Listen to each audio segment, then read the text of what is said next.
Welcome, Bay Community, to another Wellness Wednesday. It is December 20th, 2023. We are counting down the days until Christmas. Some of you have already been celebrating Hanukkah, and there are still others that may have celebrated or are going to celebrate some other wonderful holidays that are around this time. It was super cold today, so everyone got a little winter spirit, I feel like. Today, we are going to focus a little bit about looking forward to the new year, and I won't ruin it. I will get us started so that we can talk about that.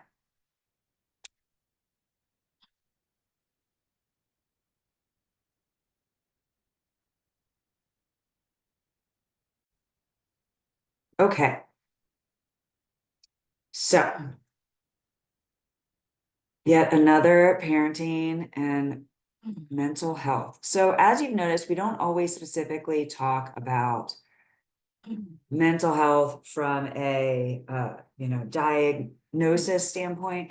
A lot of what we see and what we have to deal with starts with things as simple as stress, right? And as I'll talk a little bit about tonight, is a lot of the things that we struggle with come from not taking care of one or two or many spokes of our larger wheel of life, which I'm going to talk about a little tonight as well. Before we go too much further, though, I did want to recognize, because we definitely have kiddos out there that might ask, does everyone celebrate Christmas? And so I wanted to give you a list, if you do have curious children like that these are a list of celebrations around the world of peace and joy. So, we have the Lunar New Year that comes up in January or February, depending on the year, that celebrates the beginning of the lunar calendar. And that is something that those in the Chinese culture follow. And every year is represented by a different animal, and that can be kind of fun for kids. Hanukkah, many people are familiar with, which is the festival of lights, and it lasts 8 days. Christmas, of course, is what a lot of kids in our area celebrate. You have Kwanzaa, which is December 26th, and is a celebration of African American culture and heritage. You have Diwali, which was about a month ago, and is the celebration of good conquering evil, and it's often followed by lots of fireworks. And we have the solstice and a few others. So just something to think about. If kids are asking you, does everyone celebrate what we celebrate? You can say no, and you can share some other holidays that people celebrate. Tonight, we're going to talk a little bit about setting goals. We're getting ready to get into a new calendar year, and often people set New Year's resolutions, which ultimately are a goal, right? Someone's setting a goal to try and do something that they maybe haven't done in the past or want to get back into, whatever the goal is. And I want to talk a little bit about goals and how you can make this a family activity. And if we want to talk about how that's involved with mental health, well, we're going to get into that too, and why setting goals, having goals is really important. In fact, if you've ever been in my office before, I talk to a lot of people about purpose, and it's something there's a lot of research around that, folks that feel like they have purpose in life, which, setting goals and that purpose can help you set your goals, often have better, not just emotional, but also physical health. So again, this is all connected. So today, as part of setting goals, I'm going to walk you through some activities that I have done with a lot of my clients in the past. We're going to talk a little bit about purpose. We're going to talk about your values and figuring out what your values are, and then the planning, which is tied more into the setting of the goals. So that's what we're going to spend some time on tonight. So first and foremost, we're going to talk about one of my favorite exercises to do with my clients, which is the joy exercise. So if you're with us tonight, or if you're watching in this as a recording, I want you to get out a piece of paper and something to write with.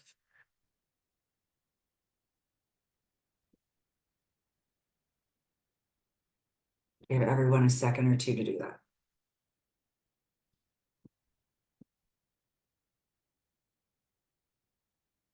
So now that you have paper and something to write with, I'm going to give you about 2 or 3 minutes. And what I want you to do is I want you to take a moment to think about all sorts of life experiences you've had since you were a small child up until today. And I want you to think about, among those experiences or items, right? What of those items has brought you joy? Now, I'm not talking about this giddy elation, like over the top, bursting at the seams. I'm talking about that feeling of just true happiness. It can be something as simple as having a bad day and having a moment of gratitude and seeing something and making you smile, even though you just had a really bad day.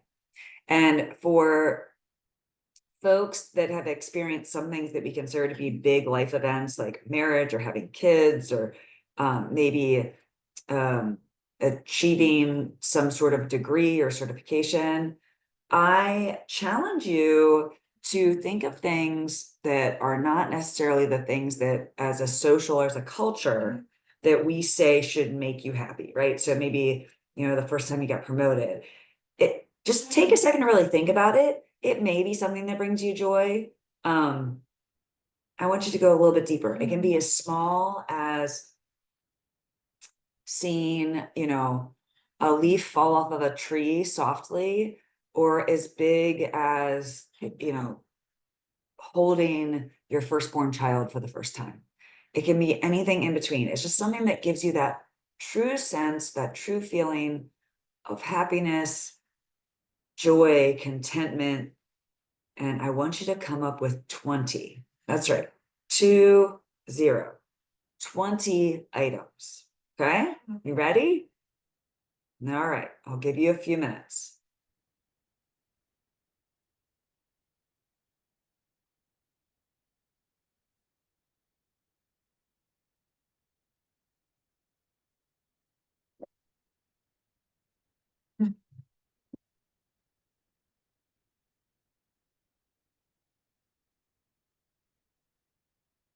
You need to, if you're watching this as a recording, you can pause this. For sake of time, I'm going to keep going. So definitely give yourself time. I usually give people around 3 to 5 minutes, and getting 20 things is hard. So once you start to run out of ideas, maybe say you get to 13 or 15, you're like, oh, that's all I can think of. Nope, keep going. Keep thinking about, even because that's when you find those little things that might be in your day-to-day life that you don't always think about, but they make you smile. And those are really important to remember. Okay, so if you're watching this as a recording, pause the video and finish, get 20. Do not hit play until you get to 20 items. Okay, for the rest of us, we're going to move on.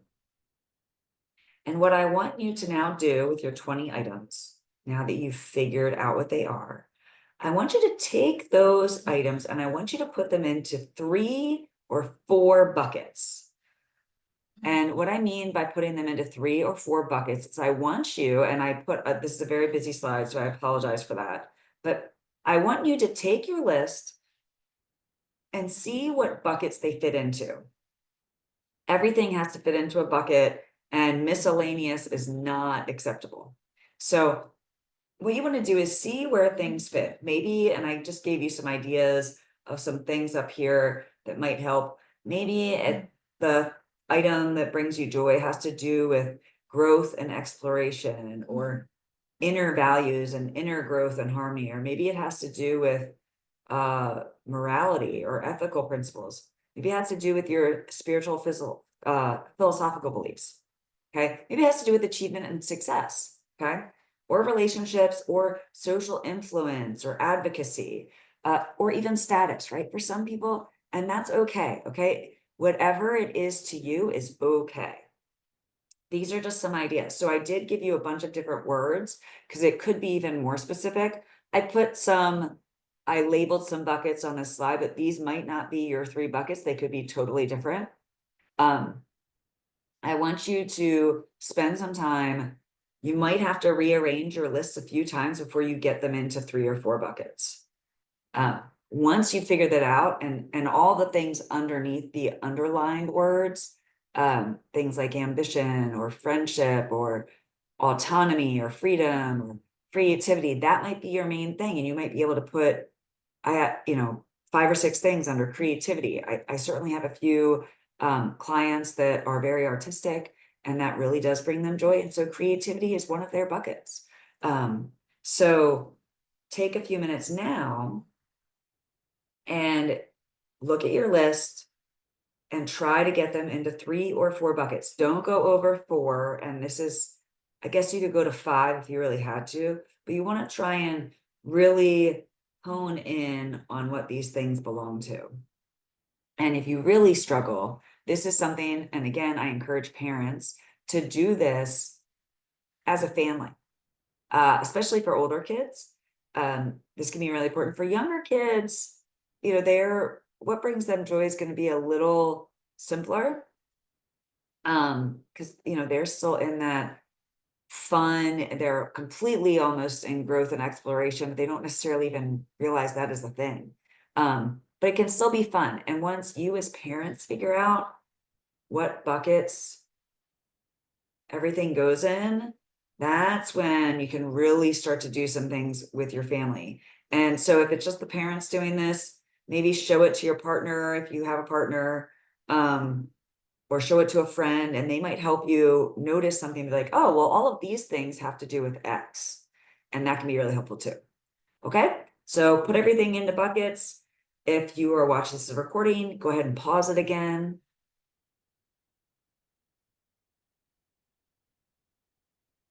And don't hit play until you get those 3 to possibly 5 buckets. Okay, so if you haven't realized by now, that list of words that we saw a second ago, all of these words, those were all words that represent values, human values.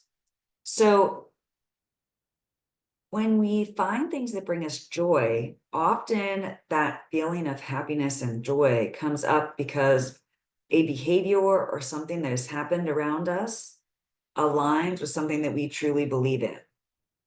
Okay. And that's what brings that happy feeling. Because remember, we've talked about before, our emotions are there so that our body, our mind can talk to us, right? We feel negative emotions when our body kind of recognizes, hey, we don't want to do this again. This is bad for us. This is a threat. This is dangerous. This doesn't feel good. And when we get good emotions, it's telling us the other, right? That, wow, this is something we want to do again. This feels really good. This is sending us towards what we believe in. So that's why that joy exercise can be really important, because if you just first think of what makes you feel good, what brings you those moments of joy, then after you look at them, you can start to see what they were attached to, what values they were attached to, whether it had to do with personal growth or creativity or being around other people or having, connection with nature, whatever it is, right? And why is that important? Why is it important to know what our values are? Well, going back to some things we've talked about in the past, and I've certainly talked about with a lot of people, is that when we understand what we believe in and what we stand for, then our decisions get easier to make. And our conversations, if you talk to someone and the conversation doesn't feel good, you're more aware of why it doesn't feel good. And as a parent, right, now you're able to set boundaries and rules for your kids that feel right, because you're aligning them with your values, not your communities, not your cultures, but what you believe in, which may be aligned with your community and culture. And if they aren't, I would definitely take a look at, why that is. So So what's the value of values? Well, like I said before, values help you make decisions, right? Once you can align, you know what your values are, when you have tough decisions to make, you can ask the question, does this align with what I believe in? Right? And that gives us direction. So for folks that are going through maybe a transition in life, whether it's um, you know, high school students thinking about going to work, or going to college or something in the middle, or college kids graduating from college, figuring out what to do next, or maybe it's an adult who is shifting from one career or job into a different career or profession. If you know what your values are, you can use those to help set your course. Often I say to folks that are in my office, it allows you, if you're looking at a world of different mountain ranges, values help you hone in on the one specific mountain range and even a particular peak that you're seeking, the one you want to go to the top of. And once you know that, you can start to find the trail maps and the directions that will get you there. So it gives you that direction, that structure.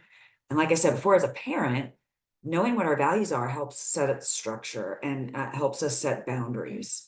I do get a lot of people in my office that struggle, have a lot of anxiety, a lot of depression because they haven't been setting boundaries with people. And therefore, the people around them, they feel like they're being taken advantage of. And a lot of times it's just because they're not saying clear boundaries. And they're not saying clear boundaries because they don't know what they believe in. So that's why values are important. Okay, I think I've said enough about values and why that makes sense. So hopefully by now you can look at your buckets, you can kind of see what your main values are.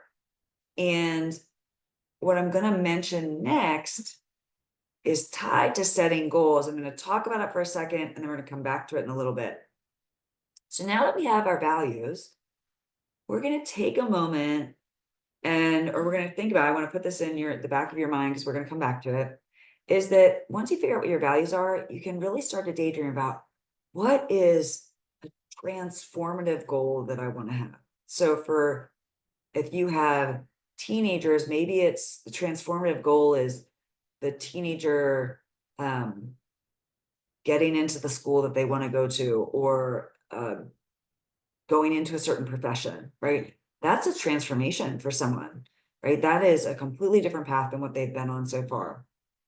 If it's someone that is, if you have younger kids, your younger kids might not have massively transformative goals, right? But you can as a parent, and that again will help you set the environment and the structure that your kids need. So these setting goals and the massively transformative ones are more for the parents and maybe older kids. But remember that those will help you be a better parent because you're going to have structure, you're going to be able to make really clear boundaries and really clear decisions, and your kids will know why. So for instance, there's a story that I tell from a friend of mine who used to be a public speaker for the Johnson & Johnson Human Performance Institute. And the story he would tell was that every weekend, he exercised every day, but on the weekends, he really liked to ride his bike. And so on Saturday mornings, he would go on 1, 2, 3 hour bike rides. And for a while, he started to feel really guilty about doing this. And he had to take a step back and recognize that the reason he did this was riding his bike aligned with several of his values, one of which was being healthy. And that health value aligned with his family values of wanting to be the best dad he could be. So by being healthy, he was going to be able to be there in a meaningful way for his kids longer than if he wasn't healthy. And that would also help him be the best dad he could be, right? So by going on these bike rides, even though he was away from his kids for a little while, it helped with his physical health. It also helped with his mental health because this was an activity that brought him joy. So it gave him a chance to recharge. So when he came back to see his kids, he was a better dad than he would have if he had just pushed through. So how does this relate to setting goals? Well, took his values and he made sure that it aligned with his behaviors. And when he started to question that, he would go back to his values and say, well, does this align? So for him, that was just something where there would probably be more in the weekly and daily goals. What we're going to do tonight, or what I'm going to at least introduce, is I really want you to daydream about what your massively transformative goals are in different aspects of life, which I'll walk through in a second. We're going to take those big daydreams, and then we're going to walk it back. Say, okay, well, in 5 years from now, what do I want to make sure I've achieved? And maybe for our older kids, what do you want your kids to have achieved, or what your kids want to achieve if they're old enough to be able to set those goals for themselves? Then go back to a year, then go back to a month, and then to a week, and then down to daily goals.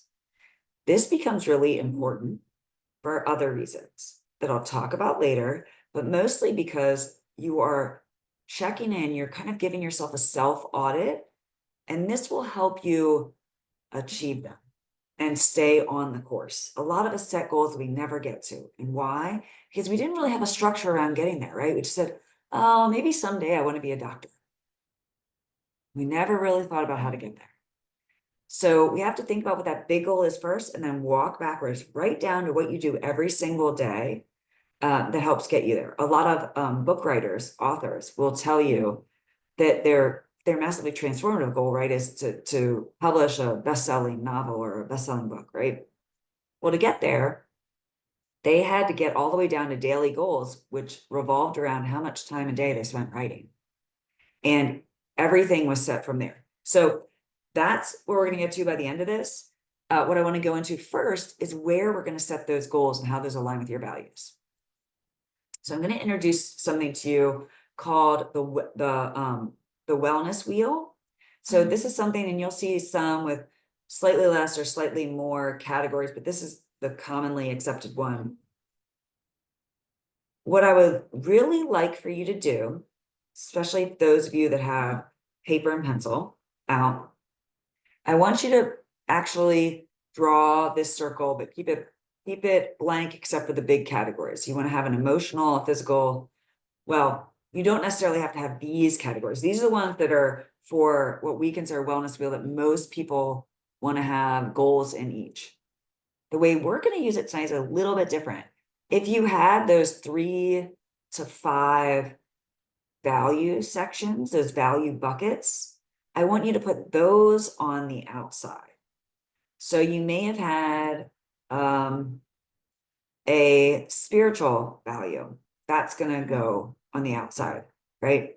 And we're going to go from there. So the wellness wheel in general, and this might also help you rethink about what values you have. Maybe it was a value that you have that you actually forgot about, things that bring you joy in that category. So you have things like emotional well-being, right? And that's going to be around you being able to manage your emotions, regulate your emotions, having a growth mindset, experiencing gratitude, right? Experiencing gratitude in and of itself might not have been something you thought about writing down for joy. This is why we're kind of tweaking the wellness wheel a little bit. So in this, we're going to create our own categories on the outside that will help us achieve all of these spokes of the wheel. The reason I brought this up is because I talk to a lot of people, and they know if they're in my office, even though they're there for mental health or behavioral health, right? I ask them questions about their diet. I ask them questions about how much exercise they get. I ask them questions about how much sleep they get. I ask them questions about their energy levels and the time of day that they have different energy, right? What support networks they have, right? What they do to challenge themselves, right? Or to keep their minds active. If you look at that, at the wellness wheel, I'm covering all these different pieces of the pie because they all contribute to our overall health. So as a mental health professional, I can't just focus on mental health, because if I do, then I'm not going to fully be supporting my client. And just like doctors will often say, hey, I think there's a mental health aspect here, and they'll ask questions. They might be able to prescribe something or often suggest a therapist. The one thing I love about Bay Community is that we work together, right? And that's helpful because while I might not be an expert in the medical field, I am on the mental health side, right? So then we can work together to make sure our expertise together can help someone be holistically well. For parenting and mental health, that's hard. And as you can see, all these spokes, these are gonna be dynamic. Some pies are gonna be more filled and more and stronger than others at different times, right? There might be a time period where occupationally you're doing great, right? But maybe socially, you're not, right? You're working a lot, but you're not going and seeing friends or spending time, or maybe you're not working out as much as you'd like, right? So anyway, this is to show you, because it's really important that people understand that these are all spokes of your greater wellness. And greater wellness is something not just for you, but also important for your kids. And for younger kids, some of these are going to be a byproduct of going to school, right? Their occupation is school when they're younger, right?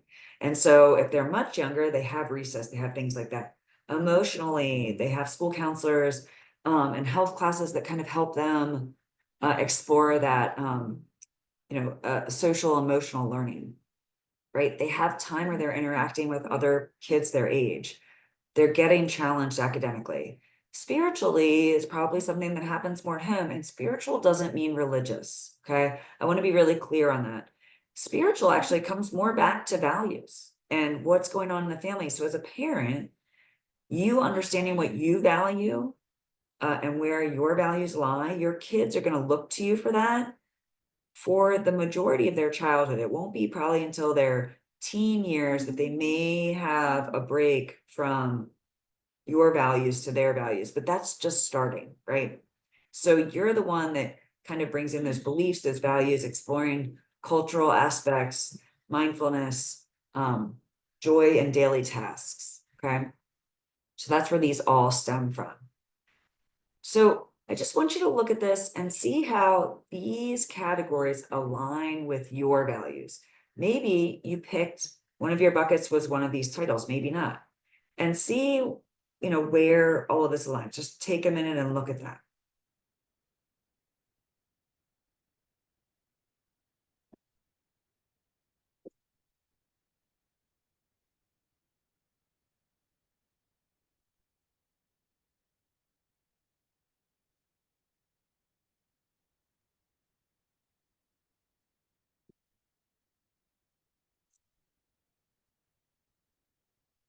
Okay, now talked a little bit about this. We're going to make your wellness wheel just for you. So, like I said before, I want you to draw a circle similar to this. I want you to take the values that you have, compare them with the wellness wheel categories, and figure out which ones align. And then you're going to do this. You're going to fill them in on the outside of the circle. Okay, so maybe for you, the physical is just the physical and emotional aspect is tied into one overarching health category, right? And maybe you kept the spiritual category, maybe the social and the social one was tied into relationships. Personal growth might be its own. You might have a financial category, which can be really important. So I want you to take a minute here and I want you to fill in the categories. These categories will be the values that you have.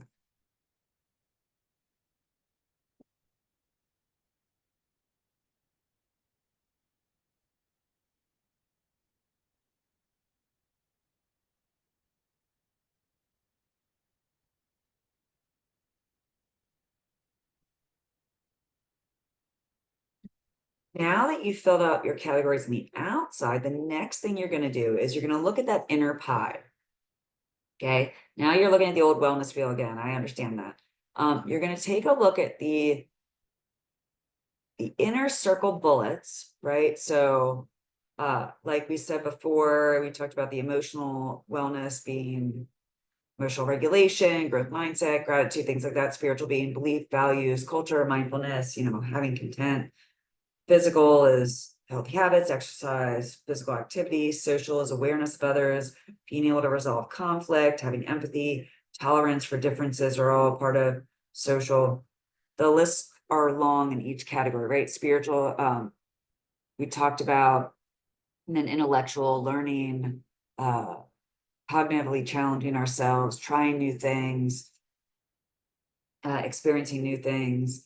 So what you want to do is I want you, for the ones that you put on the outside here, things that you put on the outside here, in the pie inside, I want you to come up with a belief for each section based on the values that you have. So for example, if you had a value that was aligned, like a personal growth value that was aligned with occupation, right? And you had a lot of things that went into kind of your occupation, like you really love your job, you love what you do, it has a lot of meaning for you. You might say, I have a meaningful career where I am appreciated. And that would go inside this green pie here. And it would end up looking something like this. So based on what we picked, health, I want you to write these statements in terms of an I will or I am, not I won't do this. Nothing in the negative, because our brains don't really hear negative in that way. Yes, negative thoughts enter our head. However, it's like saying, don't think of the pink elephant. What did you just do? You just thought of a pink elephant, right? So it remembers the now. So stay in the positive. So some ones I've written here is, for relationships, I maintain positive relationships. Spiritual, I believe I have a higher purpose, right? Personal growth, I continue to learn new things, et cetera, et cetera. So take a minute here in each pie, and I want you to write down belief statements about each section.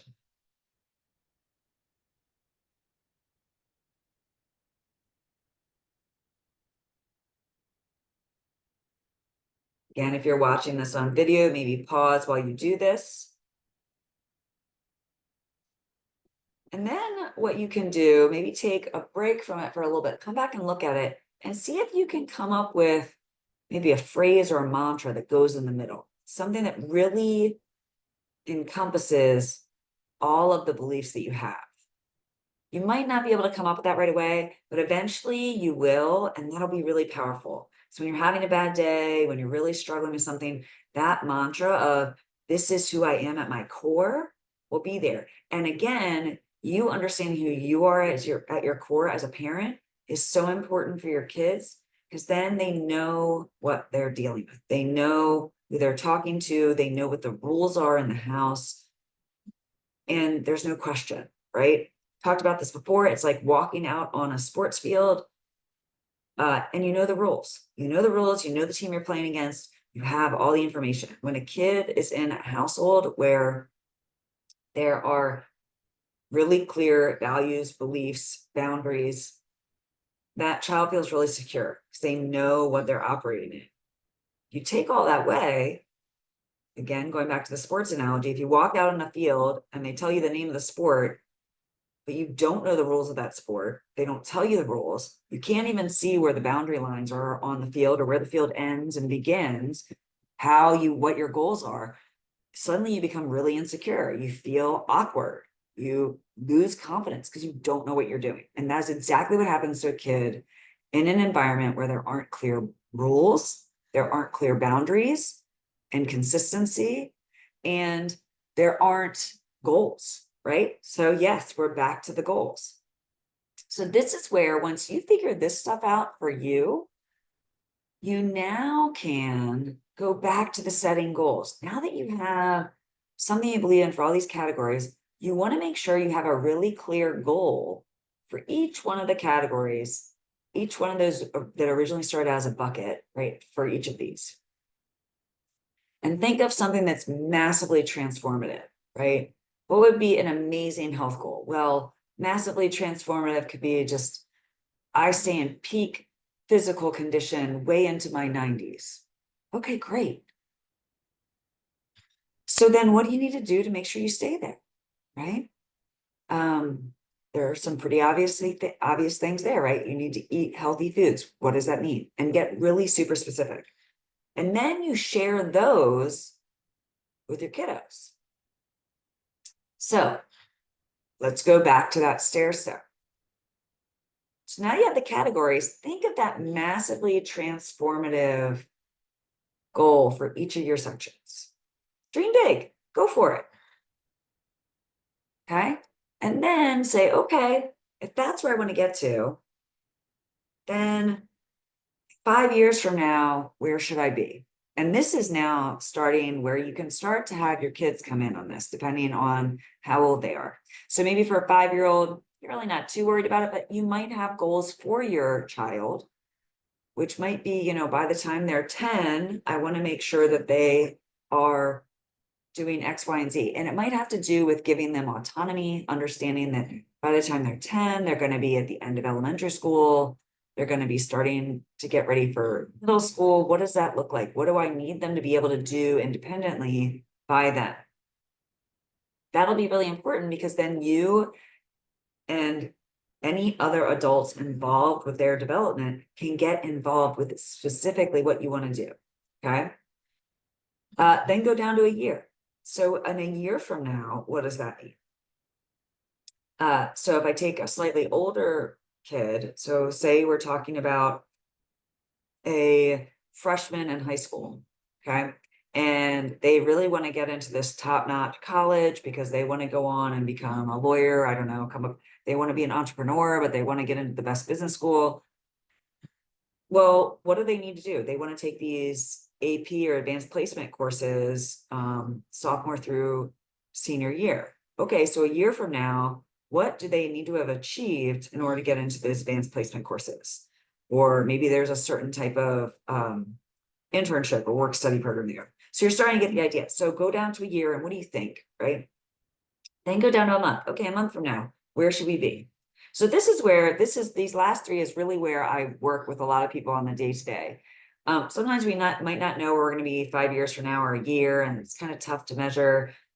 But we might have a massively transformative goal. It might just be, I want to stop fighting with my kids.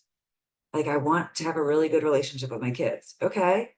Well, it might be hard to figure out where you are 5 years from now, or even a year from now, but you can figure out where you want to be a month from now. So if you want to get on with your kids a month from now, maybe you're hoping that they're, they don't speak disrespectfully to you. Okay, so that's what you're going to work. So in order to do that, then a weekly goal might be to model nonviolent communication and speaking, calling them out when they speak disrespectfully, but you staying grounded and speaking respectfully so they understand how to do it differently, right? Daily goals. What do you have to do daily? You're going to have to reinforce that speaking respectfully to others and expressing their emotions and their needs without getting angry or taking their emotions out on someone that didn't deserve it, right? So there are all sorts of things in there, but you want to work your way back. I will tell you, and I'm looking for it now, but it's not on my desk. I actually keep a paper planner and I don't always write out my yearly or massively transformative goals. I do actually have some of my massively transformative goals at the beginning of my planner. And I definitely do the month, weekly, and daily goals. Every day or every night before I go to bed, I look at my calendar, I see where I have things booked, where I have blocks that are open, and I write down all the things. I look at what I wrote down for the month and then the week of the things I wanted to get done. So, hey, we celebrate Christmas in this house. So first thing I'm thinking about is we're a week, less than a week away from Christmas. I have presents to wrap, maybe a couple presents left to get for different things. We baked cookies, there are all these different traditions that we do in our house. I want to make sure we get them all done. So I have this huge list. Well, I start figuring out where I have breaks in my day where I can get some of those things done. Maybe there's a day I work from home and I have blocks where I can do something different for an hour and then run back and keep working. Or I recognize that my kids have practice for an hour and I can sneak out while they're at practice and go grab that gift because it's not far from the store I need to go to. If you plan it out ahead of time, it will seem really easy to get it done. And you keep breaking the goals down to more simple and simple steps until it seems stupid not to do the thing. That's what we get to. And that's what I work with a lot of people when they're feeling really down, is we get down to steps, the massively transformative goals. I don't have depression anymore. I wake up and I'm excited for the day. So then we go down another notch to go, okay, well, what does that look like month to month or year to year? And we go down until we get to goals that are so small, like, you know, when I have a bad thought, I write it down.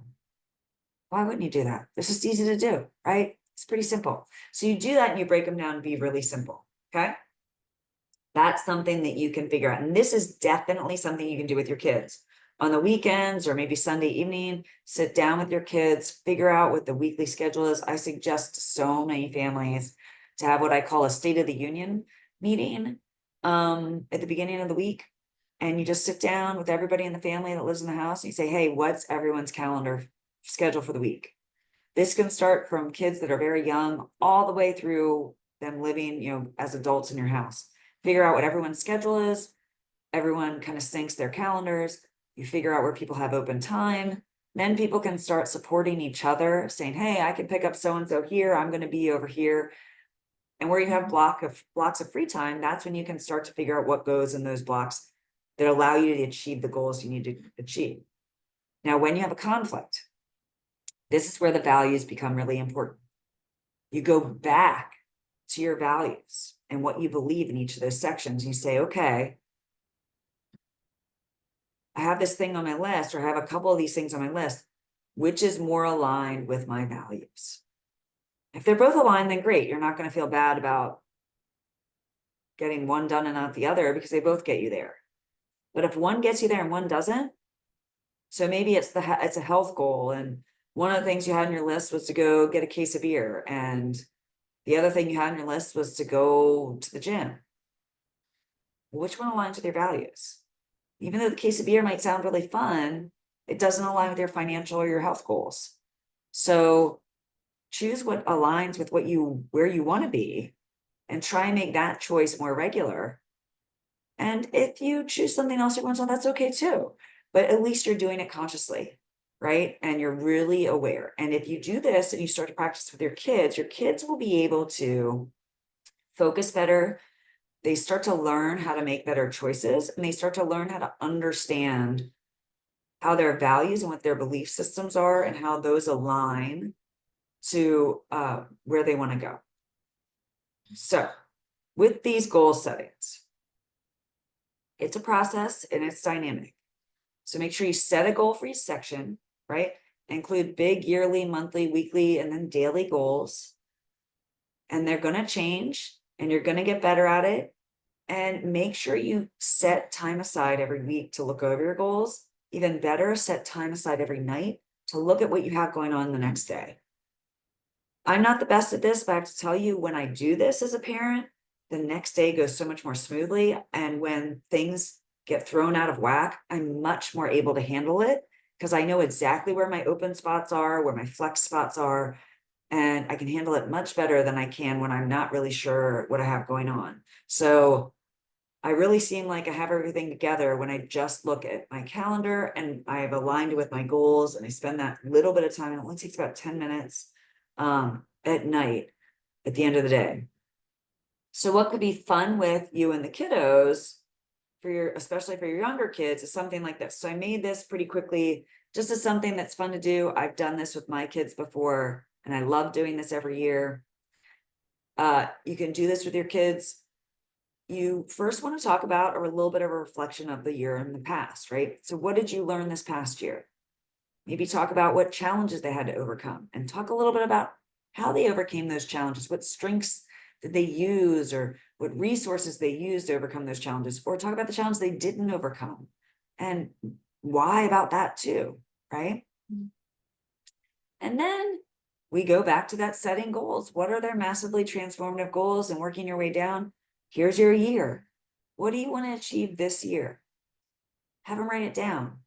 And then you can have them break it down by month. Maybe they want to learn a new language. What does that mean to them? That means they probably have to set time aside every day, or at least every week, to spend time learning that new language. And you can all do it together. And then on the other side, I think it's really important that once you know what your goal is, then you can start to write down the specific activities you need to do that will help you get there. So when you figure that out, then you can put those into your calendar and figure out how you do them every day. So it was a lot of talking tonight, a little bit of extra exercise for you. I will tell you a little sneak peek that we will do in January. There will not be a Wellness Wednesday next week. So just full disclosure, no Wellness Wednesday next week. We'll start back up first week in January.